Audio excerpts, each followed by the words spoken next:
हे पहा, मांडवगण फराटा येथे जळगाव येथून आलेले हे 6 जण आहेत.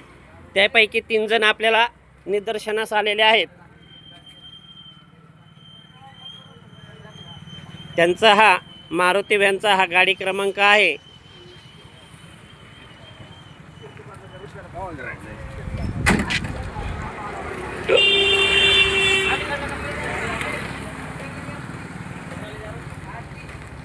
ते लिक्विड विक्रीचा व्यवसाय करतात. त्यांचा व्यवसाय करण्याला आपला कोणताही विरोध नाहीये.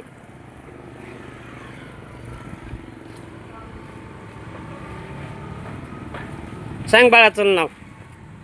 तुझं नाव सांग. रवींद्र मगन राठोड. 100 रुपयाला भाऊ. नकार रे भाऊ, नकार. बरं, तू आधी इकडे ये. चल, 1 मिनिट थांबा. सांग बाळा संपूर्ण नाव. रवींद्र मगन राठोड. गावाचं नाव सांग. जळगाव खानदेश. बरं, आधार कार्ड तुझ्याकडे आहे का आत्ता? आधार नंबर सांगू का?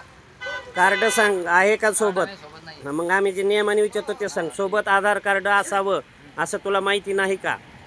माहिती तर आहे. जळगाव किती किलोमीटर आहे? जळगाव इथून 400 किलोमीटर. 400 किलोमीटरवर तू व्यवसाय करण्याला आमचा विरोध नाही. जात असताना सोबत आपली ओळख आधार कार्ड ही असावी. याबाबत तुला माहिती आहे की नाही? माहिती आहे. मग आपण का ठेवलं नाही? म्हणजे जाणीवपूर्वक तू एक रूमवरती आहे ना? रूमवरती आहे, परंतु मोबाईलमध्ये आहे का? मोबाईलमध्ये त्याची मला प्रिंट देईल. मग ठीक आहे ना, देतो. पाठव मला व्हॉट्सअपला. पाठवतो. बरं, आपण काय काय विकता?